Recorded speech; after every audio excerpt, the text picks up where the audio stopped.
Hello and welcome back to House Flipper 2 and the Great Sandbox tutorial. I'm Midas Designs, and in today's episode we are going to cover item quests. Now, as part of any job making, we need to have the player buy items, sell items, or we can even prevent or allow users which items that they can interact with or not interact with. Now, I can say this, I've only done a few jobs. I'm not a pro at creating jobs, but what I have noticed, there are some quirks when you're working with these tools. So I want to make sure that we're all aware of some of these little perks. Now, if, as before, we talked about this before, if I want the player to have to buy a door, you just click on it. If you want to deselect it, we deselect it. Now you'll notice it is green. So if I switch to sell and I click on the window, it is now orange. And if I go to interact, I don't have any ability to interact with any of these objects. So we'll come back to that here in a second. But again, buy is going to be green and sell is going to be this orange.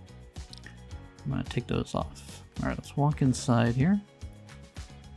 Okay, so let's go ahead and buy something here. Let's grab a storage chest. Alright, now notice how it's green. So this item has already been marked as buy. But you notice I didn't click on it, and that is because I was last in the buy menu. So if you switch to buy menu or sell menu and you start doing stuff, it's going to automatically come in as being a buy option.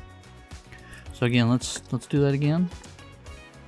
See, as soon as I bought it, because I was last in the buy menu, automatically shows up. So just something to keep in mind when you're playing around with this. It can look a little weird. Now you'll notice with the interact button here, we can set some parameters here. I believe that prevents you from being able to open it. And because I'm not entirely certain, what we're going to do is we're just going to go ahead and go into our test property. Can't have enough practice. We're doing this. Okay, so it allows me to interact with it. Still not sure why we have interact. Exit testing.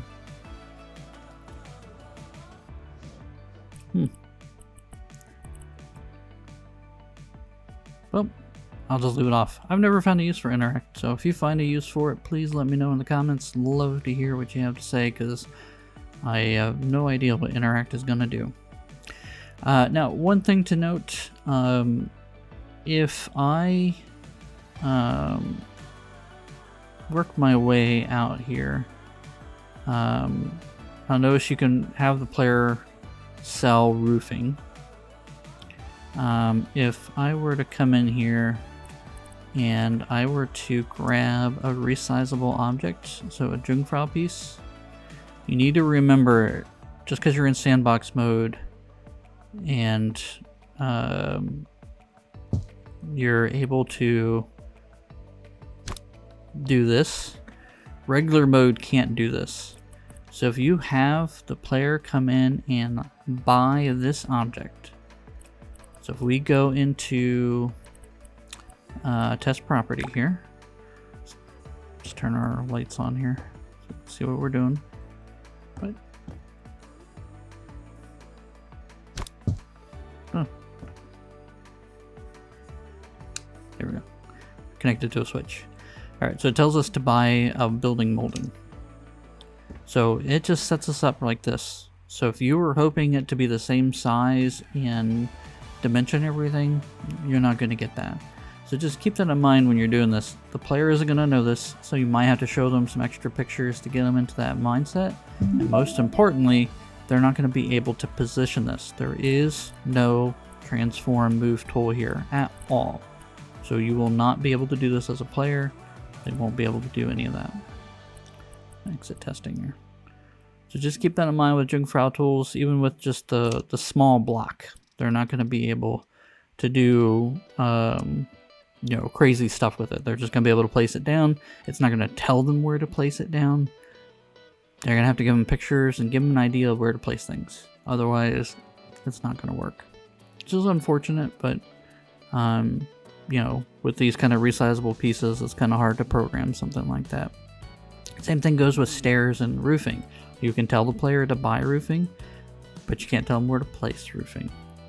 You can't tell them where to place stairs. So just keep that in mind as you're developing concepts for jobs. Now, we've covered pretty much everything there is, I think, that I've experienced anyway, with the buy and sell tool. Oh, this is the last thing. This is a buy object. You can see it's green. I cannot deselect it. Jungfrau pieces, you cannot deselect once you've selected it as a buy option. You will have to... Oh, you can't sell it either. That is definitely one of the more annoying items that I think I've seen. I believe that's in as a bug, and hopefully one day that'll get fixed. But just keep that in mind. If you're going to play with Jungfrau pieces, you know, when you're creating a job, make sure they're pieces that nobody is going to be touching, or we're going to have problems. So with that, I hope you learned a few things, and hopefully you can put this to practice, and I hope to see you all again next time. Thanks.